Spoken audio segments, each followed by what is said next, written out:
Welcome to episode 89 of Discourse in Magic with Geraint, Clarke. This episode was very interesting because we got an inside scoop as to what it takes to have a successful Magic release, whether or not you should release the idea that you have in mind, and a ton more information about how to gain followers online, how to do it the right way, and everything that you need to know about it, really. So this was a real blast of an episode. I hope that you love it. Here it is, episode 89 of Discourse in Magic with Geraint, Clarke.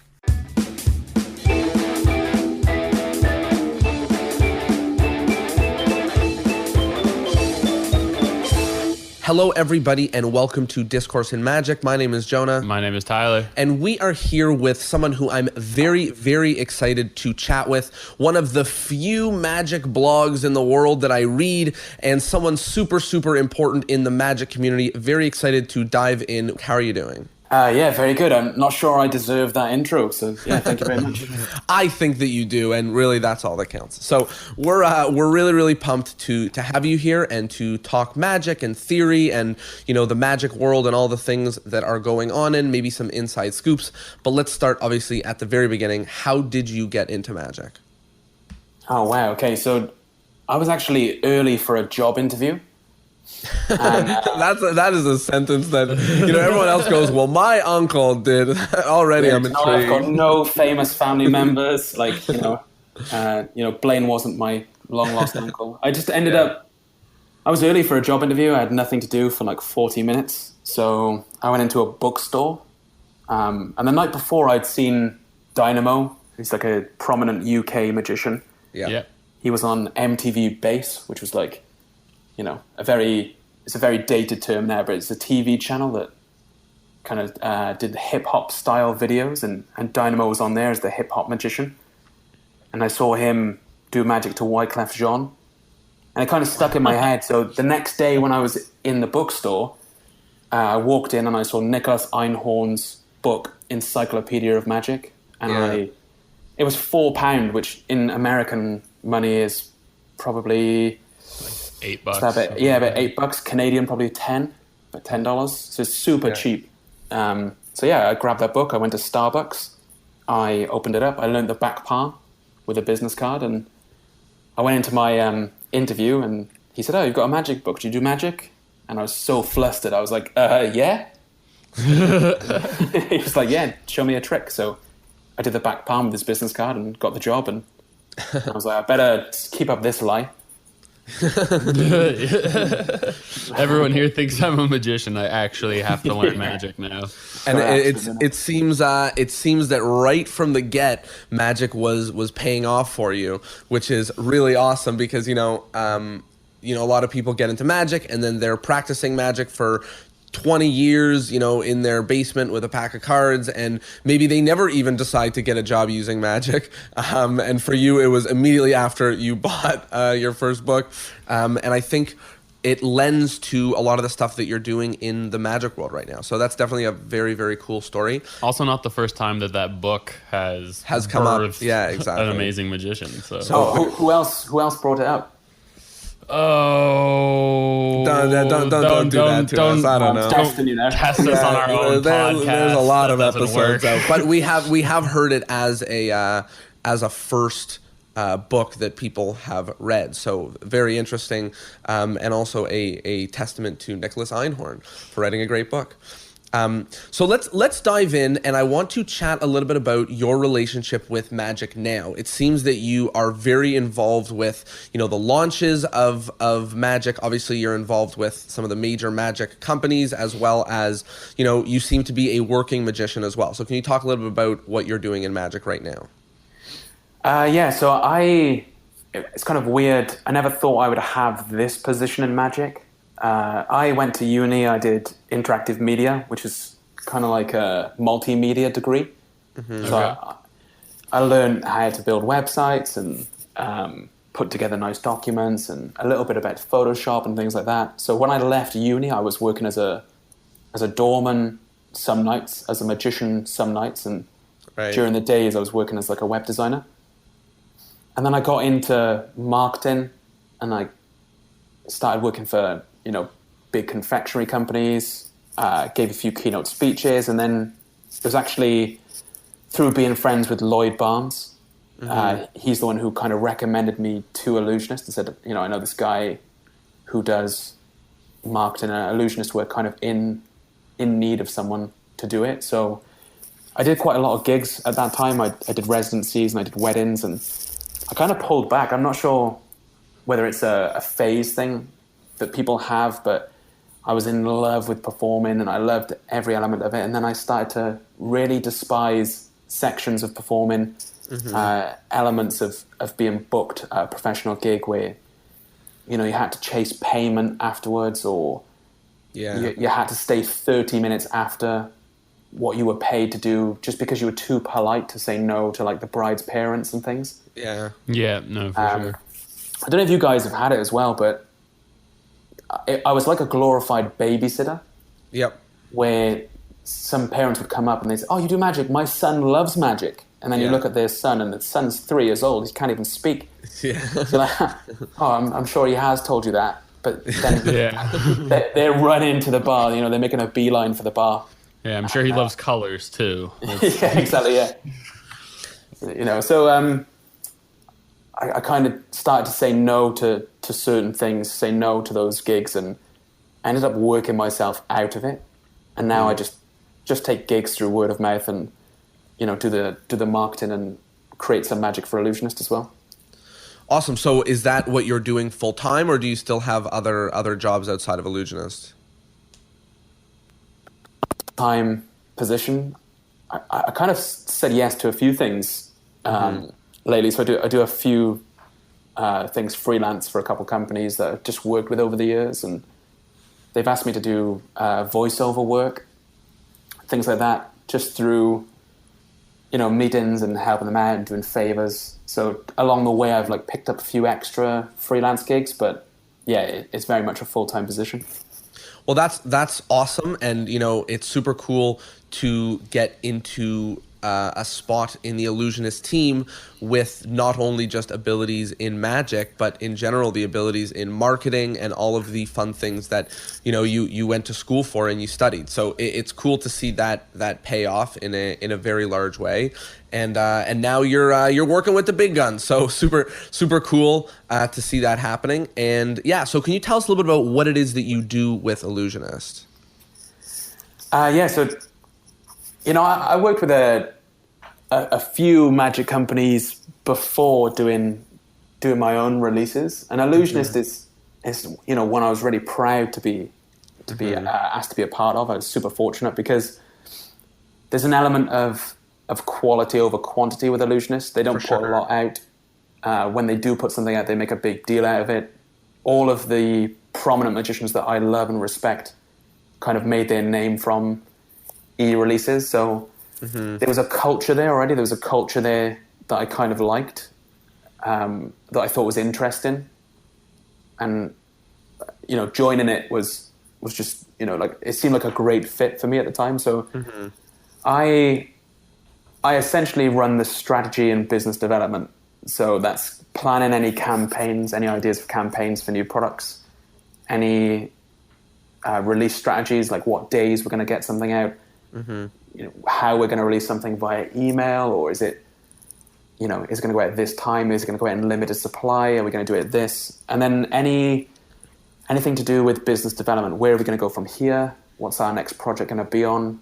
How are we going to expand outside of magic? So it's kind of a full on encompassing all position.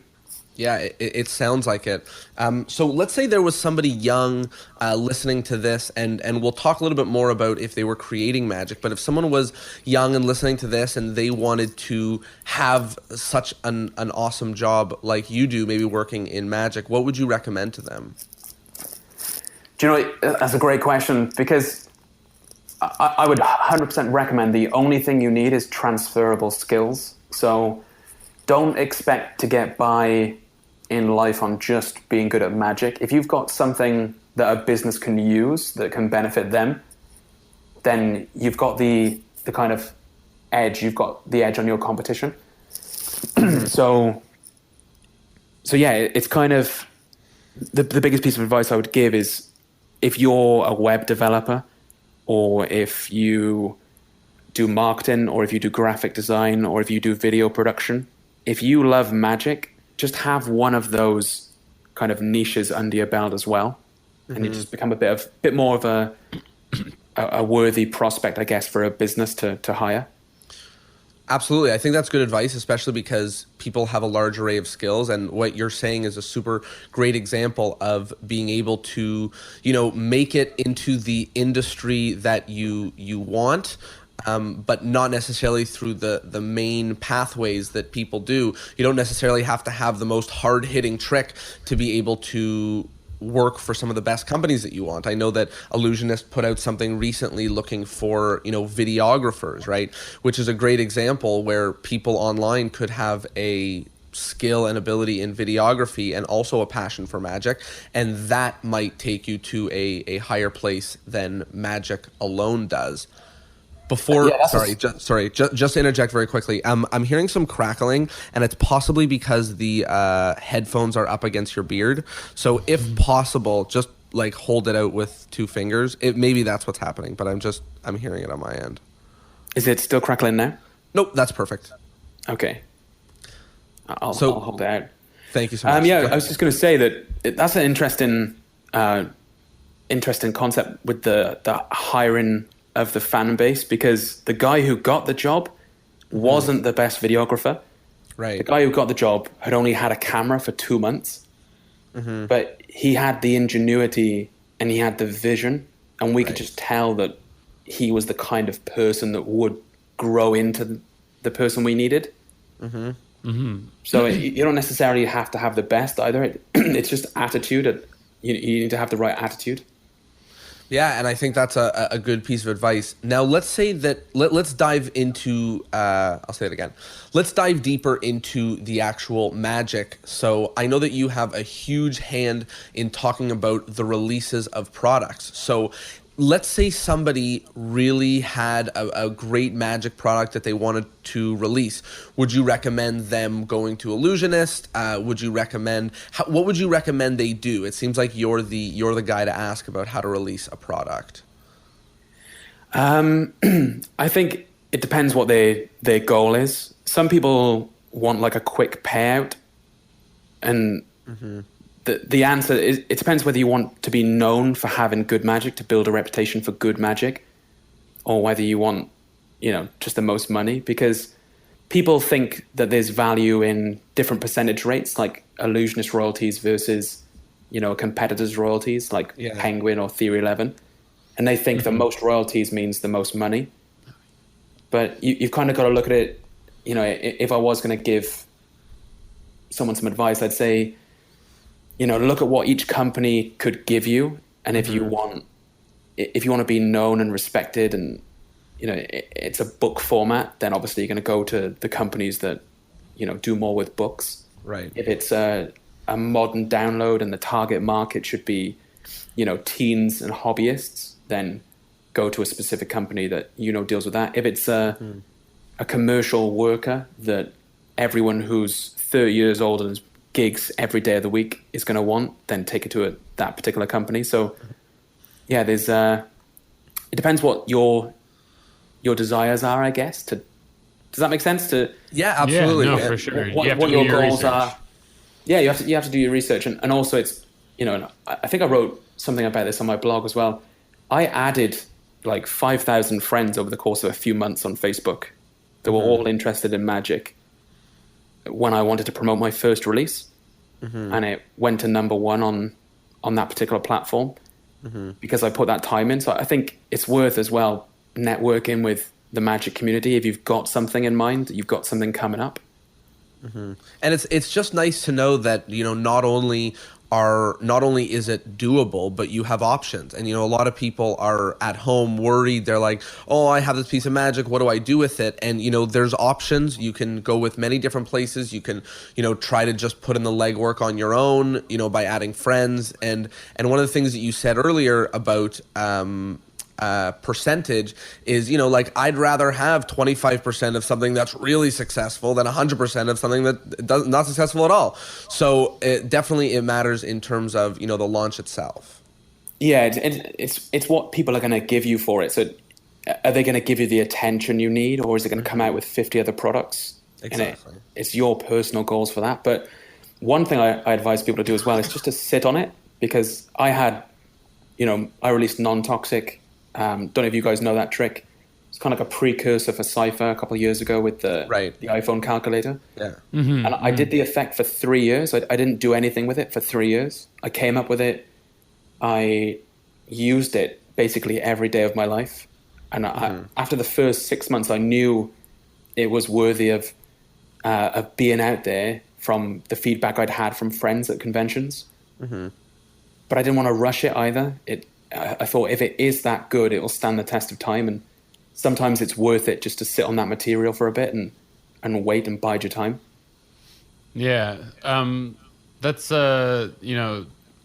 something that I think a lot of these, younger magicians who are putting stuff out all the time, like there's something to be said on both ends, like sitting on an idea and making sure it's ready before you ask people to give you money for it totally makes sense to me. But I also think there is something, like you said, like we're receiving feedback from people at conventions, so you don't need to be completely restrictive with the information. I mean, like the tricks themselves, because I think it's important to actually test it and actually share and get people's different perspectives on the effects that you create. What I want to know is, what is it that you look for in an effect when someone brings something to you and says, I want to release this? What is it that you look for in the products that you put out? Yeah, it's a great question. I think originality. It has to be original enough for me to want to spend my money on it. And if I truly, there's a voting system at E where it's not just submit stuff in and make sure Geraint likes it. It submits stuff in that Geraint, Lloyd, Adam, Madison, all think is kind of worthy. And I think we all look for originality. We look for practicality. We look for how easy it is to kind of reverse engineer. We also look for, does it have any? There's a great book called Hitmakers, and in there it kind of tells you how to predict hits, like how they predict hits in the music industry, how they predict hits in the movie industry. And I know the new Jumanji movie is coming out, and the rule in the book is called the Maya Principle. It's MAYA. It's most advanced yet acceptable. Right. So, is there any plot that you've devised that is an advancement on something that people already accept? Like Lloyd's got an effect coming out called Abyss, and it's a hyper visual rendition of Twilight Angels. Awesome. So we knew it would be good and it would be relevant and it would be a great addition to the site and to people's repertoires because it was based on an established classic. Right. But he's kind of like ramped it up like another 50%, Yeah, I saw the launch of that coming out, and it seems like something exciting, and it's very cool that we can see these sort of things happening on the forefront, and it's nice to know that there's an entire team of people that are approving things and making sure that it's really quality that's going through. It's not, obviously I knew that it things don't just fall through the cracks, but it's very nice to hear really what it takes to get somebody to produce something that's of good enough quality. Yeah, I mean, at the end of the day, we all work hard for our money, and you gotta kind of have that conscience of, do I really want someone to spend their hard-earned money on this effect? And if I'm not willing to do it myself, it kind of doesn't really get my vote, and it's the same with the other guys on the team. Yeah, that's a good way to think about it. Is it worth it for me personally? Would I buy this if I was in the shoes of the person who I'm asking to buy this? Which is something that people in marketing and sales should often be asking themselves to make sure they're producing something quality. I think is a good opportunity to start talking a little bit about marketing and sales. I'd love to chat with you a little bit about, I know you had your hand in the Daniel Madison Erdnase launch, and that really went bananas. And I'd love to hear you chat a little bit about it and what was actually going on behind the scenes that ended up in every conversation between every magician, was on everybody's news feed, really made its waves. Yeah. Tyler, did you see it as well? I did. I posted about 5 times a day for a week. Thank you, I guess. You were one of those guys driving it. Congratulations. It was one of those things where Madison had quite strong opinions about the product. So as soon as we were chatting about it, I kind of knew the direction I wanted to take it in. And I've got like a campaigns book. When I joined the company, I thought, Brad and Adam were going to ask me loads of questions. They're like, give us 10 campaigns. So I quickly wrote, 10 ideas down, and they might be the best 10 ideas I've ever had in my entire life. Because I sparingly go in every few months and I just grab one of those, and one of them in there was like negative press. And I think it has to be organic. You can't just say, hey, Daniel Madison said this about it. I thought I'm going to hide a really arrogant line and make it prominent enough for people to find, but kind of hide it in there like we're being serious, and just watch people go. Because, I learned a lot from the Trump campaign that hate just fuels people online like For sure. better than positivity. So it was just something really interesting to play with. And I think it can go one of two ways. You've got to let people in on the joke. Otherwise, you guys saw the whole Jabrizzi thing recently. Yeah. Yeah. He kind of had that Kanye style attitude where only people that are true fans of his will take that as like an internal joke. Everyone else mistakes it for arrogance. And so we kind of planned ahead. We knew that people would react and overreact to it, and I paid a couple people in gift cards and free product to make it worse, like to be outraged online. Wow. And it's something I was super proud of, because it turned around for the better before it got kind of out of hand. Where after we did the t-shirts, like the I'm Better Than Madison and I'm Better Than Erdnase t-shirts, people kind of struck home. Then they were like, oh great, this was a joke all along. This was on purpose. That's clever. And they were kind of invited in on the process then. And I still think there's probably people that are listening to this that jaws are dropping at this moment, going like, what? This was planned? This, and I think that as much as a lot of people are in on the joke, there's still a lot of people that, never sort of realized how much of a campaign it was, and not just a natural response. Yeah, I think you've got to be authentic. Like I had a plan to make Pyro Mini go viral. And then I had a plan B to make Pyro Mini go viral, because I kind of knew what the consequences of plan A were. Yeah. And it did end up going viral, but then people were like, oh, Pyro Mini's gone viral by chance. I'm like, it's not, it's not by chance. Yeah, exactly. And I think a lot of people see Madison in that way as well. When you actually know the guy, he's very calculated. He never really does anything unless he knows it's going to have a kind of positive response. And a lot of the people that aren't fans of Madison, that were quite quick to jump in, those people assume that his fans are stupid for reacting the way they do to his stuff. And it's just, he's a very interesting character. He's a bit of a marketer's dream. Yeah, for sure. Somebody wants, a marketer would want somebody that has that much of, is that outside of the box and does things differently, and, really stands out in an iconic sort of way. And so, it really does sound like a marketer's dream. One of the things that I wanted to ask you about is for independence. I know that you do a lot through your personal blog, and I can only imagine with the, with this knowledge of marketing in the way that you do, that you would have some information for people. Maybe they're not selling magic products, maybe they're not selling anything of that nature, but there's a lot of people that are in the world of producing content right now online, whether it's videos, whether it's blog posts, whether it's podcasts, whether it's, incredible Instagram accounts. Everyone's becoming a content producer. And then all of a sudden you realize that the numbers add up and the bills add up, and then they want to sell something. Or maybe it's the opposite way around. Maybe they created the brand in order to sell something. But what sort of advice do you have for an independent who's trying to launch and or sell a product that they have? Yeah, I think the first thing is to not rush monetizing the process. So 100%. What I mean by that is build a good audience first. So I don't really monetize my blog. Mm-hmm. The posts, I'm not asking for Patreon contributions. Mm-hmm. I'm not selling secret posts. It's kind of there as a, I practice what I preach. I'm very new to the blogging game.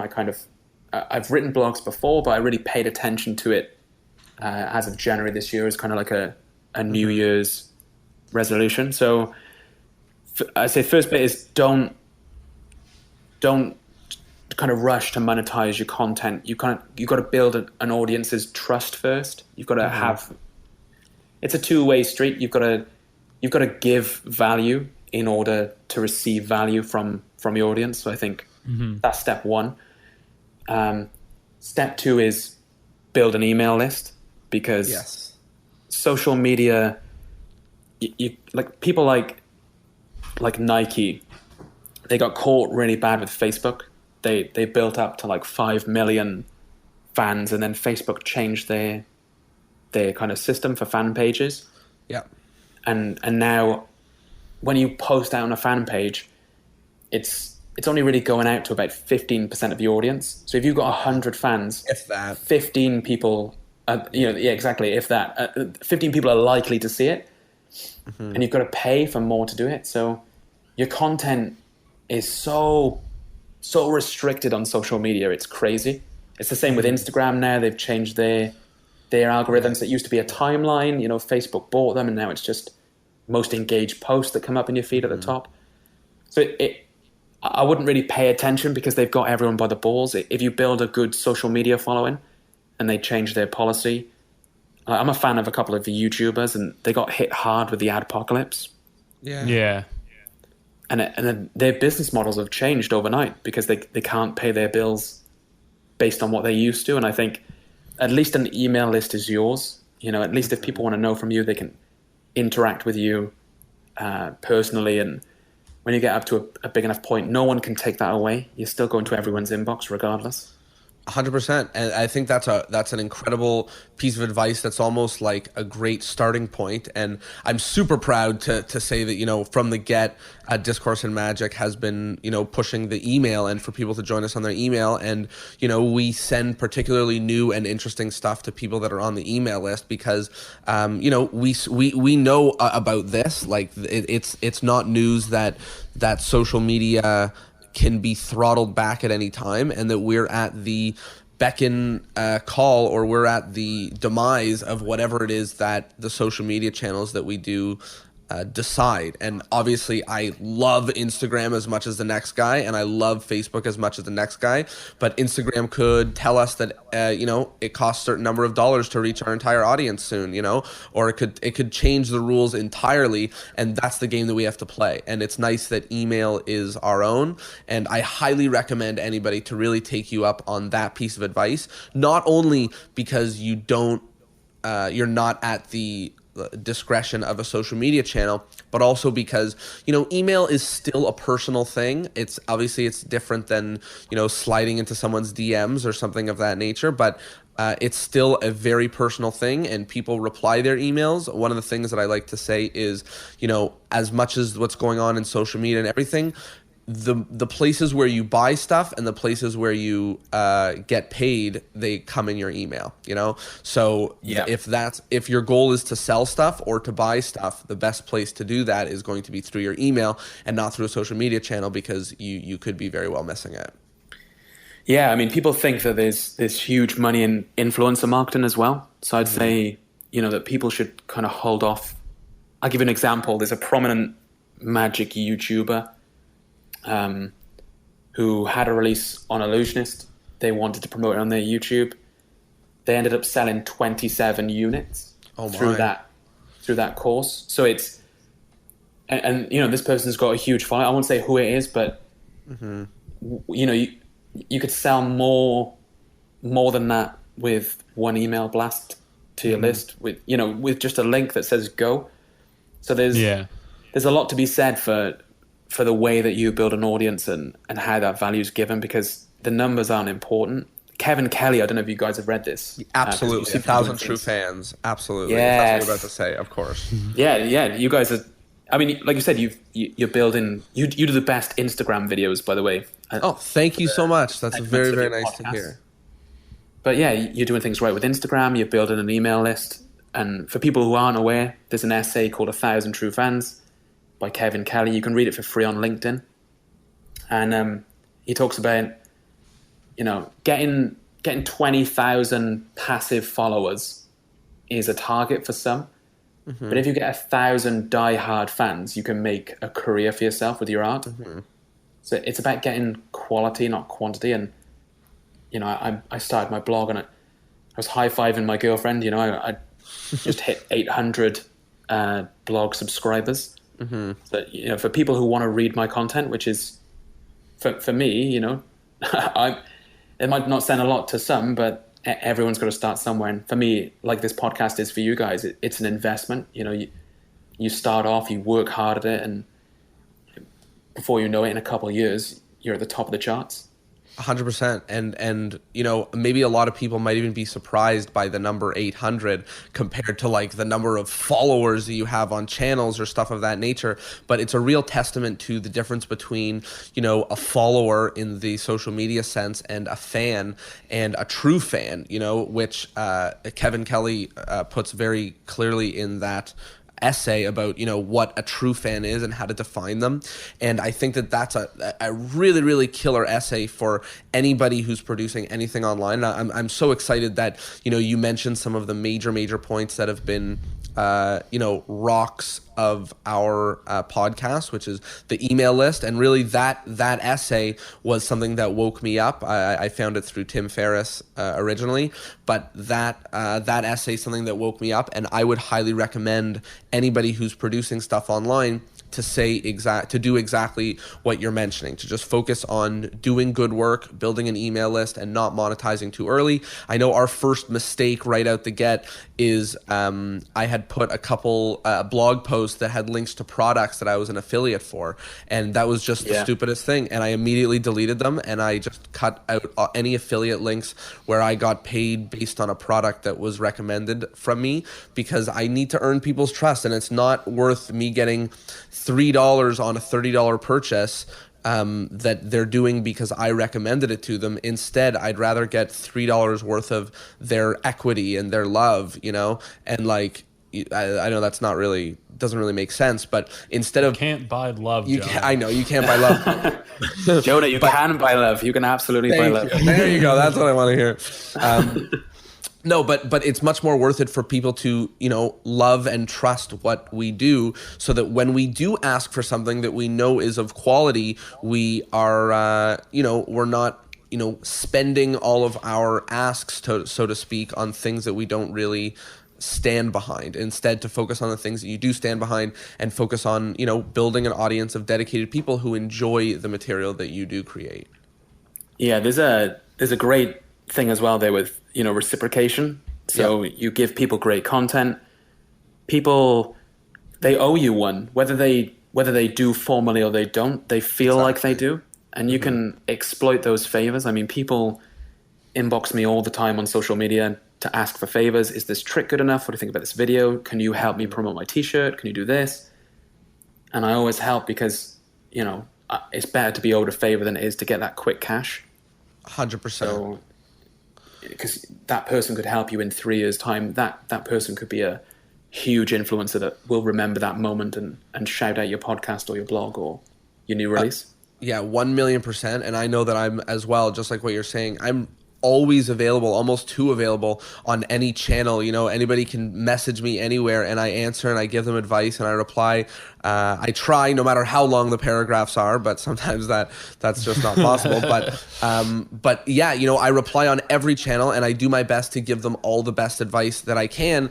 And it's because exactly what you're saying. I'd rather be on the giving end of everything. You know, I'd rather every single person be thankful for what I'm doing, so that if and when I have something that resonates with them, they might want to buy it. And I know that I have purchased products of people online, not because I wanted the product in any way, but because I have been such a consumer of what the person has created online that I'm like, here, take my $100 or whatever, just please keep doing what you're doing. Like, I want to support you, like, please. Had they asked me to buy their product out from the start, I can fully imagine me saying, I do not want to drop however much money on your product. And also, I'm not as interested in your content anymore, right? Like, it detracts value from the free stuff you're putting out. Yeah, no, I totally get it. I don't know if has it happened to you guys in stores as well, where you're like trying something on, they're like, that jacket looks beautiful on you, and you're like, okay, here's my $100. Yeah, exactly. Or like, you know, you ask what wine someone recommends, and then they point to the new expensive one, and you're like, you didn't even ask me what wine I like. Like, you're just here for the sale. So absolutely, I definitely think that that's something to keep in mind, and definitely something for people at home. I know that the new thing is to have a personal brand, or to have your own side hustle, or to, you know, be producing material online towards, you know, building an audience to support your art, like you were saying before. So I think that people now have a little bit more tools to go about that. And, you know, it's nice to hear people echoing some of the same things that I've been an advocate of from early. Yeah, you're really clued up on this, which I like. It seems like me and you could share a bookcase. Absolutely. Yeah. I'm sure we have a lot of, you know, books and blogs that we read in common, and things of that nature. So it was very cool to hear some of the important things to you in this space, very similar to me. What would you say to a young magician who is budding to create magic? It seems like everybody is creating and releasing magic almost to a point of oversaturation. Do you feel that there's sort of space for endless magic creation, or do you think that, you know, really people need to focus and be very, very sure that what they're doing is serious innovation? Yeah, I could tell from the tone there. Me and you got the same opinion on this as well, Tyler. I don't know if you feel the same way, but it's sexy these days to create, and I think a lot of young magicians see, you know, us at the summit or on a plane, or we're doing this or that, or we're in this country filming this guy, and it's just super sexy to create. But the reality is, everyone got into magic for the love of performing magic, and as soon as you cut out the spectators, you know, cut out the people that you perform magic for, it becomes a very tedious community. And I think you've got to have that passion that you once had for performing magic first, and that creation should almost be, just like you said, like earlier, a side hustle, a way to supplement your income. And yeah, there is too much magic coming out. You know, I don't want to name names because I'll get myself in trouble, but I'm kind of sick of flap card releases coming out. Yeah. People posting online, hey, I just came up with this new double lift, and you're like, it's a sigh every time I see it, or I have to let someone down gently, because there's just too much. There's an oversaturation. People want their name on something, and they don't necessarily think in this social media age that it takes time and work to actually earn it. And yeah, what do you guys think? What are your views on the whole creation thing? I think, you know, there's a problem with the over monetization of it. I think everyone's trying to, like you said, it's sexy to be a creator. It's, you know, super cool to think like, I invented something that not only do other magicians use, but have paid for to use. But I think that, you know, it's okay to share ideas in the online space. I just think that if you're going to slap a dollar sign next to something, it needs to be something that you've refined and actually, like you said, performed for real people. I sort of think of cardistry and how people are constantly just creating new cuts and posting it and sharing, and they grow together, influencing each other very rapidly, but they don't perform for real people the way magicians perform for real people. So there's sort of this overlap where magic is being shared the way cardistry is, and it's no longer being practical. It's just sort of existing for the sake of existing. Yeah, I think the excuse that most people have as well is that, oh, it's great for a show reel, it's great for your Instagram, but it's not always the best place to kind of house magic. It needs to be practical. It needs to be out there for real people. Otherwise, it's not worth monetizing. I don't feel anyway. I don't feel it's worth 100%. I think that's 50 Cent. To quote 50 Cent, he said, "You never get a second chance at a first impression." Right. And I think a lot of people damage their reputations in magic by rushing a creation that's not worth it, or it's not fully researched, just to get it out there, just to get their name out there. I fully agree. They quickly realize, hey, that went out on this platform and only 5 people know who I am, and the conversion rate on that particular page was 2%. I had no idea. Mm-hmm. So now I had 3 sales in an entire month, and that's not enough money to what I was expecting. Yeah. That's awful. I'm gonna have to create 10 more tricks, and they get themselves like deep water theory. And magic as well is interesting. It's like one of the only art forms that you can be in where the audience doesn't know if you're bad. Right. Yeah. If you're a bad actor, you can spot it a mile away. If you're a bad singer, everyone knows. But if you're a bad magician, providing you're going through the motions and the spectator doesn't mechanically know how that was achieved, they can't tell whether you're good or bad. So I think some people show tricks to family members or to a very polite friend online. Hey, what do you think of this? And then someone's like, yeah, great. Then I'm thinking about releasing it, and we'd help each other a lot more if we were just a bit more harsh, just to be like, hey, that's not worth it. Yeah. 100%. What people release often should be the footnote of somebody else's book, and that's how I feel about a lot of the releases. And my opinion, which I've been very clear about on the podcast, which is that I almost jokingly say, if you found the podcast, you probably have enough magic. And not that there's any problem with buying more magic, but you should know when you buy something, why you buy it. And for the same thing should go the opposite way, which is that if you release something, you should be very clear about who you think is buying it and why you think they should be buying it.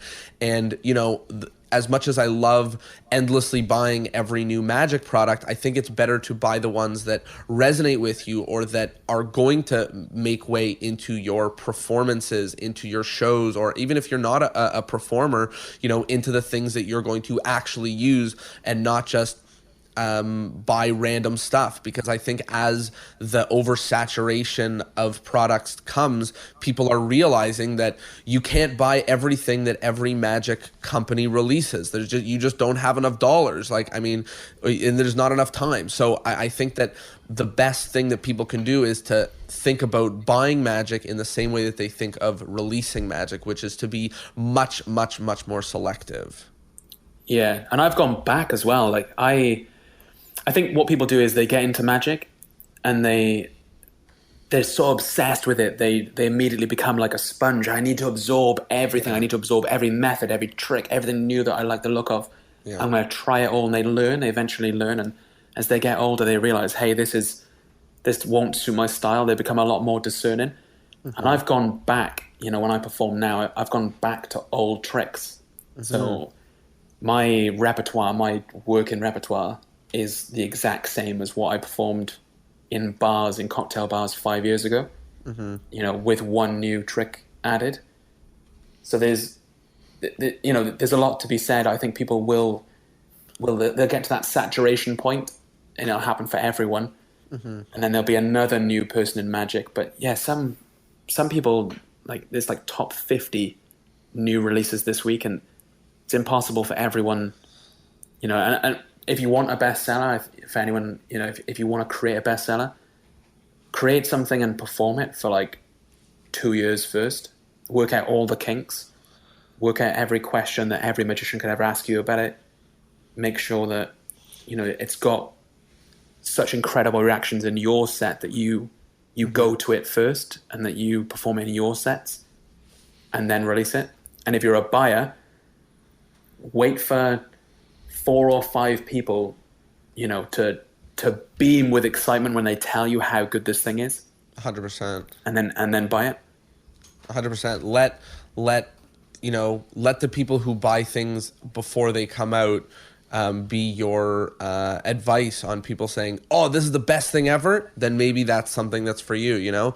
But if it doesn't get that much rave reviews, or if what you said, if it doesn't resonate with you, or it's not going to make its way into your act or into your performance, or it's just going to end up collecting dust in your big, huge closet of magic tricks you don't use, then it's better to think twice about it. And, you know, I love what you're saying about the creation as well. Like, I remember, I'm not going to name names as well, but there was a video of a product that I bought, and in the video release, they had people reacting in the wrong way. And they said, oh, like, this wasn't supposed to happen, but this was the cut where it happened. And all I could think to myself was, either they should have re-recorded this, or if this is happening right now in the product, then it was not ready for release.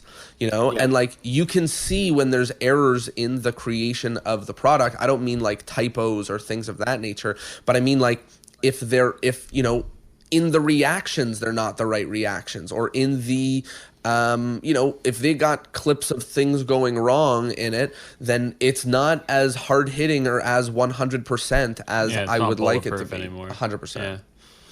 And it's just an interesting point when you said, you know, wait till you have someone who's bought the product and is, you know, giving their opinion.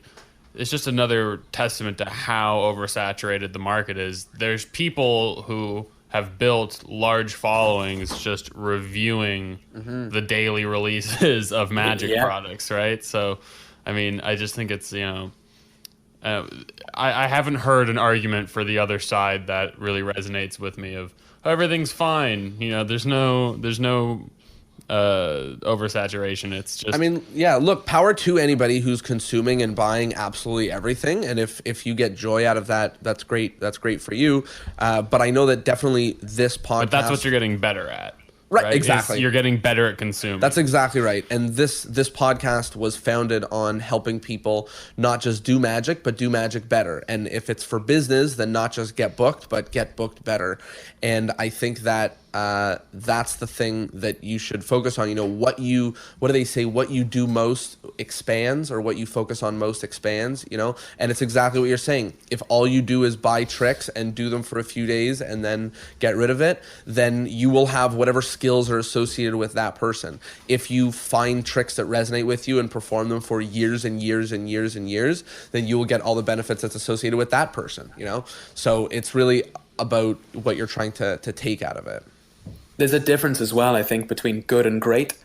And a good trick, that's fine. You know, I wouldn't worry about spending my money on it. But a great trick, you can't not spend your money on it. And I think 100%. There's a coffee company in the UK called Packed Coffee, and they deliver fresh coffee, like ground roasted coffee, to my door every 2 weeks. If I've still got enough coffee, I go online and I say, delay this shipment by this many days, ship tomorrow, do whatever. I can change the flavors, I can change the drip profile, the grind. It's such an amazing service. I'm telling you about it now. And that in itself is their marketing.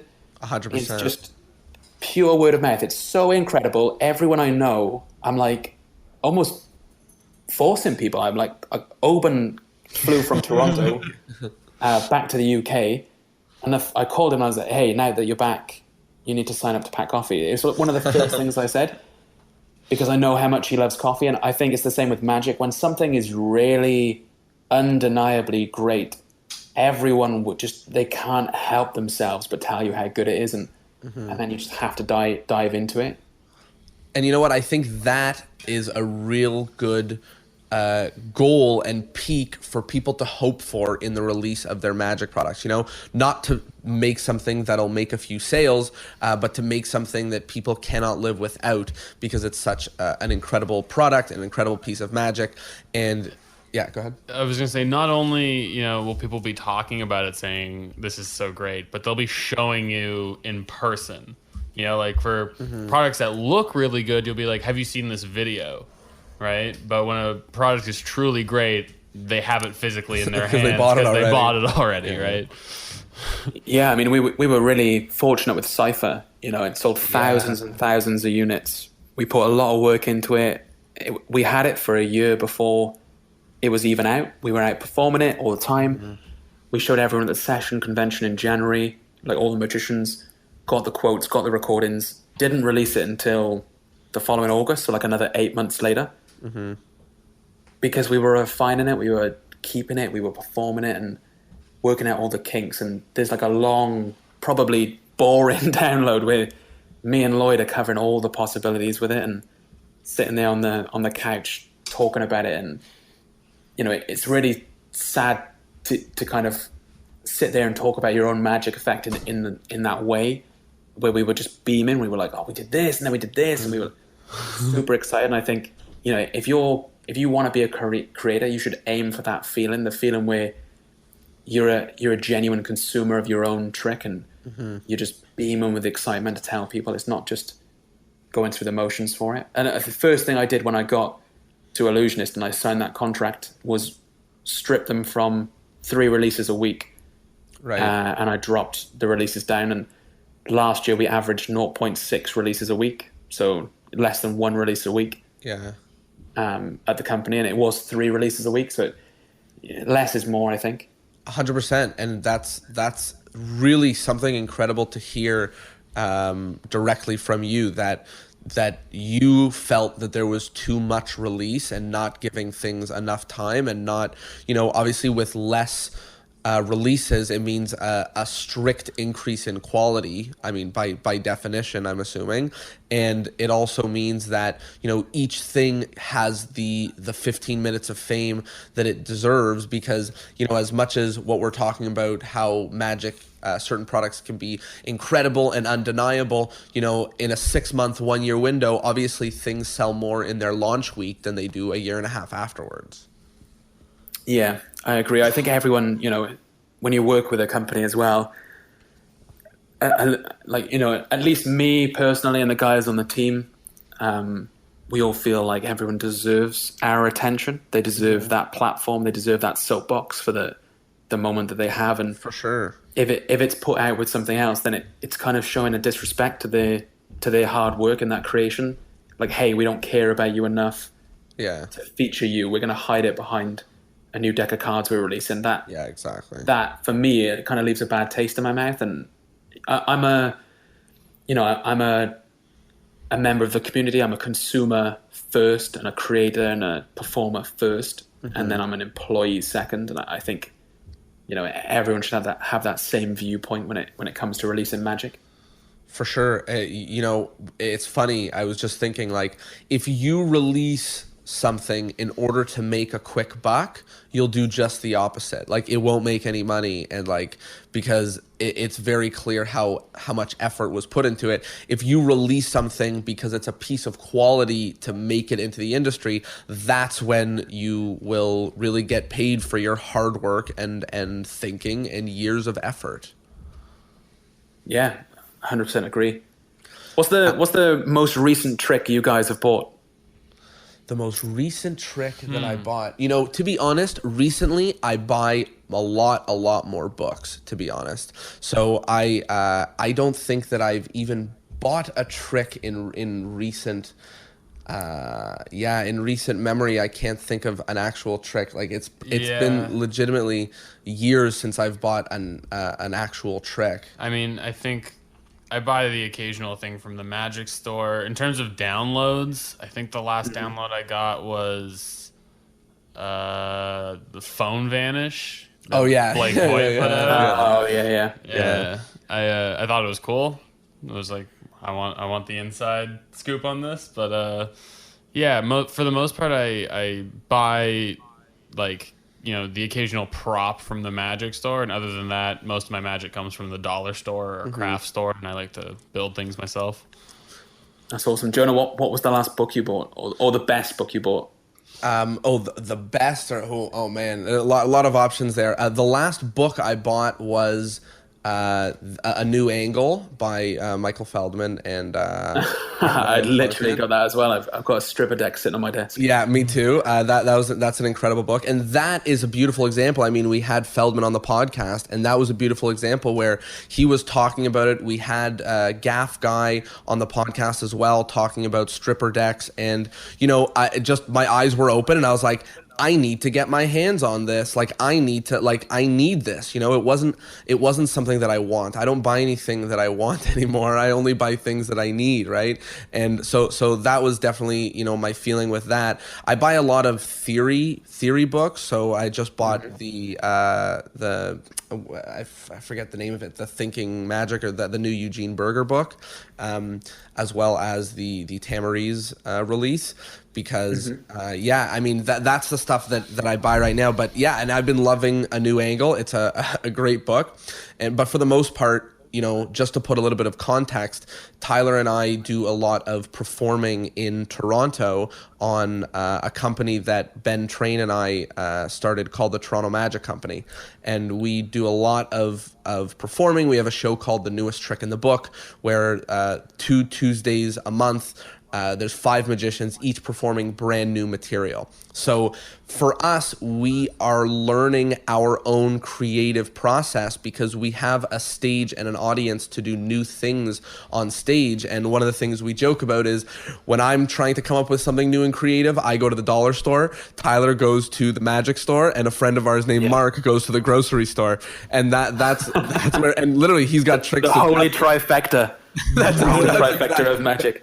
That's exactly right. But, I think that I've done a lot of buying of magic, and now I'm in the world of creating magic, not for other people to buy. Maybe in 10 years, if it's a great trick, I'll release it to share it with the world. But because I have an opportunity right now on stage to test brand new fun material, and, why not put all of my magic lessons to the test to try to come up with something? Yeah, I love it. I love Toronto, by the way. I'm there once a year with the E guys for a summit. So yeah, we're gonna have to come and see your show. Absolutely, let us know, and we'll do an illusionist theme show if you want. We'll go big. We'll go big for you guys. You just come out. Everyone's got beards and Ray-Bans on. That's exactly right. The audience can only come in if they've got hand tattoos and alcoholism. You know what? That's what we'll call it, actually. That's a good idea. Well, you know what? We'll do it. I'm in. That's awesome. So before we wrap up, I just wanted to ask about, the everyman magician, so let's say that there's somebody who's listening to this. They're not in this to release products. They're not in this to just endlessly buy products. They've sort of been nodding along and on board with everything that we've been saying so far.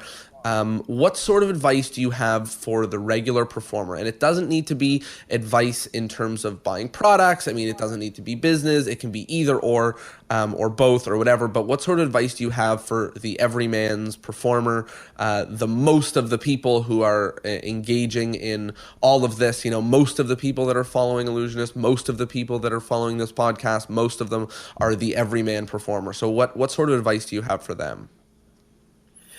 Yeah, I would say there's some people are quite touchy with magic. They hold it in such high regard, as if they own it. And a lot of the everyman style magicians, they feel embarrassed. They feel like they're doing things wrong. I think just perform to practice. Get out there and have fun. And I'm performing every opportunity I get these days. Whether I'm getting my hair cut and I tell the guy, he's like, oh, hey, anything going on today? I'm like, oh, I've just back to work. What do you do for work? Oh, I work for a magic company. Oh, wow, you do magic? And I introduce it that way, people just, I would say, get out there, perform as many times as you can, try new things like, you and Tyler are doing, try new material, test new things, test a new line, try and add a kicker ending to one of the routines that you know and love.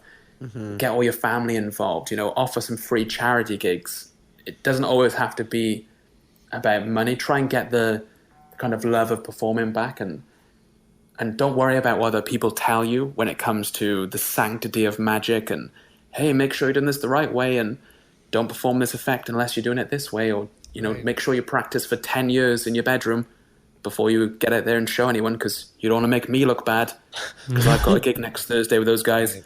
Just, kind of do your God, I own hate when thing, people get out say there. It's my biggest pet hate is when I see someone ask for advice on a forum. Like, hey guys, I've got a gig Yeah, that's next Thursday. literally pain. What effects do you think I should do? And then everyone's like, don't do any effects. If you don't know what effects you've got already, then just quit live, quit magic, give me the gig instead. Like, I think that's quite arrogant of people. Everyone starts somewhere, and How else are you going to learn, what Yeah, works I mean, and what doesn't unless you try new things? look at me. I started when I was 16. I was late to the game. Yeah. So everyone has a first gig, everyone has a gig that they were underprepared for. Everyone has a gig that they totally bailed at. And if you're listening to this right now and you're like, I don't, you will. You will, yeah. you will, yeah. Yeah, I was chatting with somebody who's performing on our lineup, and they were like, they mentioned something about the effect that they were doing, and I said that I was worried that maybe it wouldn't have enough presentation, and that maybe people wouldn't be as attentive. And they said, no, I'm not worried about that. Like, nothing ever goes wrong with me on stage. And I was just like, I just bit my lip and went, okay. Yeah. Good luck, and I wish them all the best, and I hope all things go well, but everybody has a first attempt, everyone has a first failure, and just as much as it's silly to say, wow, I've got a big gig this weekend, I don't have anything prepared, what do I do? As silly as that is, it's equally silly to say, don't do anything, you suck, drop it, you shouldn't have done it in the first place, and Who does that help? Exactly. Yeah, and if you are young and you are thinking about going out there and getting gigs, or you're a hobbyist, you're 25 years old, you've got a day job, and you just quietly sit online and comment on threads, don't be put down by it. Get out there, do a gig, offer someone a gig for 60 quid, or $70 or $100, and a lot of people now are like, oh, you're undercutting the industry, but those $100 starters are going to turn into $1,000 close-up gigs, and into $5,000 close-up gigs. Everyone's got to start somewhere, and people shouldn't be discouraged to take that first step. 100%. I think that's a fantastic piece of advice, and something that really people can take home with them. So do you listen to this podcast a little bit, by the way? Do you know what? I listen to the clips and stuff on Instagram. You can see me sneaking in there. But yeah, I've never given a full episode a listen, but I will now. The reason I asked, aside from the fact that you should, but the reason that I asked is because in the end of every episode, we have a bunch of rapid fire questions. You can answer as fast or slow as you like, to be honest, but we've got a whole bunch of wrap up questions for the end of the episode. So one of them is that, this episode has been long, and, a lot of people, as usual, they're about an hour or so each, and there's a lot of information that we've given them. So what we do is we each go around and we mention something from the episode that was particularly resonant with us, and maybe like a take-home point for people at home. So I'll start, and I know for me, one of the coolest things was to really hear about some of the finer details in how something gets accepted on Illusionist, and how you really brought down the number of releases when you joined, because both of those pieces of information get me excited about, the movement from oversaturation to quality. And it's something that I'm ecstatic about in the Magic community. I'd love to see only great releases coming. You know, I'd love to see sort of what we were talking about become a reality, where if you have something minor to add, it's not a $19 download, but rather it's a footnote in the second copy of his book, you know, or a chapter in or a segment of someone else's video where he shouts you out for the interesting take. And I'm excited for that period of time to be approaching, and I'm very thankful about what's going on right now. So to me, that was definitely a highlight of the episode. Tyler, what about you?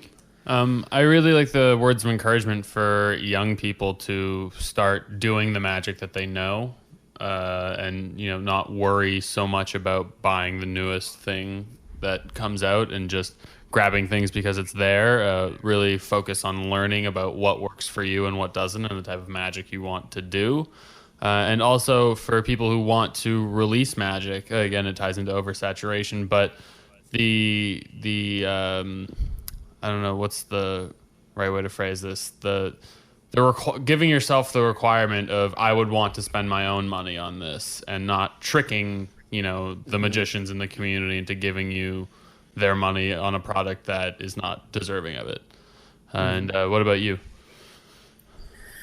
Yeah, I mean, I'm glad to know that you guys are putting value in your fan base, you know, and doing it the right way, and building an email list and gaining the respect, I guess, of your audience before you try and monetize it, because that's something that I see people rush into. So, you know, I'm glad that you guys are doing it the right way. Well, thank you. I think a lot of people could learn from you as well, and your approach to doing it. And you know what? At the end of the day, and first of all, thank you so much. And at the end of the day, if you know, I just launched a beta of a product to people on the email list that had a particular interest.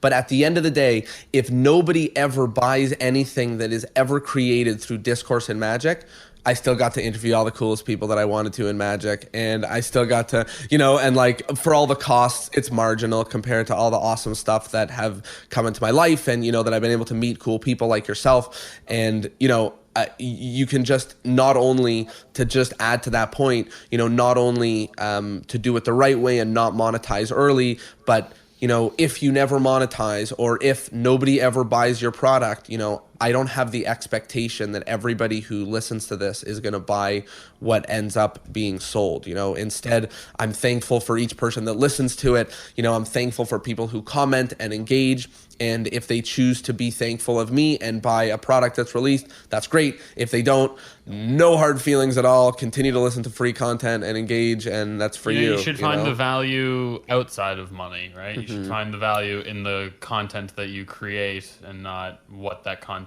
can bring to you. For sure. So yeah, one of my favorite quotes ever was Henry Ford. He said, "If money is your hope for independence, you'll never have it. The only true value a man can have is a wealth of knowledge, ability, and experience." So it's, you know, wow, that's a great quote. And you know, I like the endless hope for more knowledge and more experience, particularly over the hope of endless dollars, because you can't really do much with that if you don't have passions or ambitions, or you know, like a lot of dollars in the bank doesn't do much if you don't have goals and things that you want to do with it, and you know, experiences. So that's super cool. One of the other final things is, because we want this podcast to go on indefinitely, the way that we do that is by getting each new person on the podcast to recommend another person to come on the podcast. So if there is somebody who you think we should have on, let us know. Who do you think that is? I'd recommend two. Have you had Lloyd Barnes on yet? Not yet. He is the most creative person I've ever met. I've been friends with him now since 2007. Super funny guy. You know, for the last 10 years, I've watched him create tricks whilst we're drinking coffee, and it's better than things that I'd love to create, things I could ever dream of. He's a great one. And then maybe a bit of a known one, Gary Jones in the UK. He's a performer, but he's been gigging for like 20 years. I know he was one of the first, you know, established older guys that when I was starting out in Magic, he was super supportive. and he is the king of misdirection. Fools me like 6 times in a row with the same effect. Awesome. He knows a lot about misdirection, about theory, talking about, I guess, building an established repertoire to perform at every gig. And I got a gig. I asked to be on the preferred list of a prominent 5-star resort. They said, "Hey, we've already got a magician. It's Gary Jones." And I was like, "Sweet, he's better. Keep him." I wasn't even going to go into competition. I think anyone who doesn't know who that guy is, he's a workhorse with decades of experience, and he does it the right way. Awesome. Those are both great people. We have sorry, I'll do that again. The next section in our wrap-up portion of the interview is the question of the week. So you have the ears of all our listeners, and you can ask them anything you want. And it can be an introspective question, so something they should ask themselves, or it could be a question that you genuinely have for the magic community and want a response to. So what would you like to ask the people listening at home? I think I'd like to ask them, what are their 5 core values? Like, if they were to die and they could be a fly on the wall at their own funeral, what 5 things would they want people to say about them? And to just ask yourself, what type of person you want to be, whether it's building your own personal brand or becoming a better, husband, father, boyfriend, girlfriend, whoever. Ask yourself, what do you really want people to remember from you, and to try and keep that in mind every time you make a decision. That's awesome, and something that is often forgotten in the in this like endless race to get gigs or to buy products or release products. Nobody thinks about, at the end of the day, how they look and how they want to be looked at. So I think that's a real beautiful piece. Another of the endless parts of the endless end to the episode is the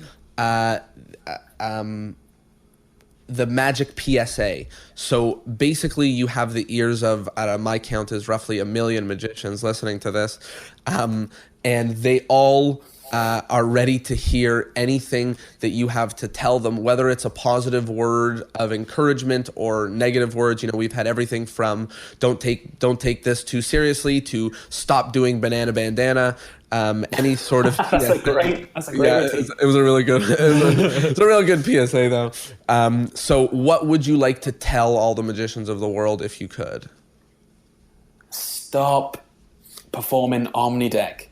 The deck does not vanish. The deck turns into a plastic block. So when you say to a spectator, "Hey, if I could make the deck vanish, would you be impressed?" The deck is not vanishing. And every time I see a magician perform it, someone's like, "Oh, wow, how did you get that into my hands?" Not, "Oh, wow, the deck vanished." Right. So, start performing an Omnideck is the only thing I could say. I know everyone's argument to that is, "Oh, but it works." Mm-hmm. Yeah. So does banana bandana. So does banana bandana. So does sponge balls, So does a lot of other things, but it's just not... You can't go from reading someone's mind to making a plastic block appear in their hands. That's an awesome one, and definitely one that we're gonna keep in the when people say, "What do you mean by magic PSA?" That's a great example. Yeah. Of one. That's a really good one. And burn your Omnidecks. Yeah, burn them, but don't breathe in the air because it's plastic. So stay away from it if you burn it. Recycle your recycle.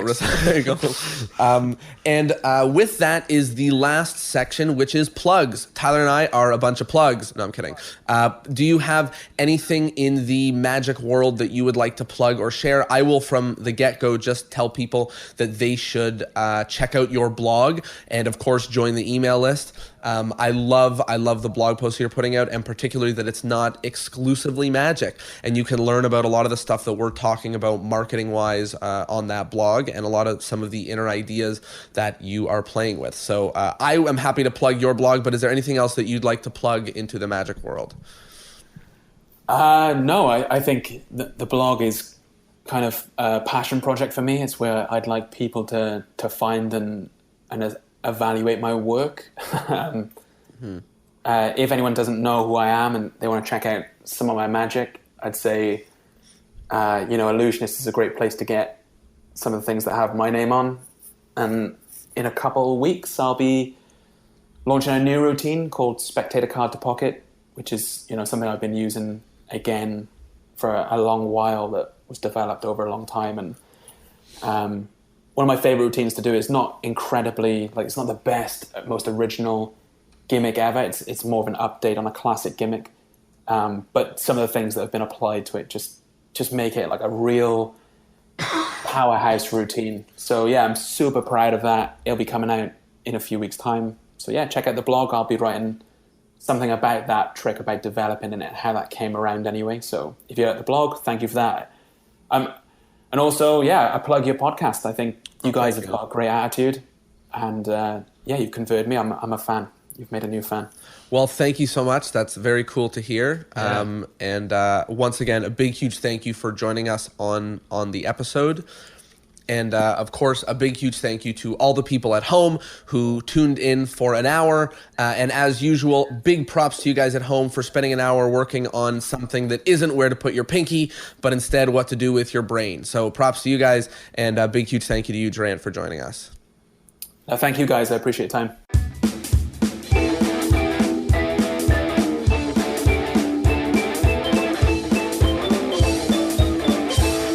Well, booyah, now you got the inside scoop to what's going on Illusionist, and maybe a little bit of information to help you start gaining yourself an audience and your 1,000 true fans online. I hope that you loved this episode and got as much value as I did. I had a blast chatting with Geraint, and I hope that you had a blast listening to it. Thanks so much for tuning in, and I will see you next Thursday. Later.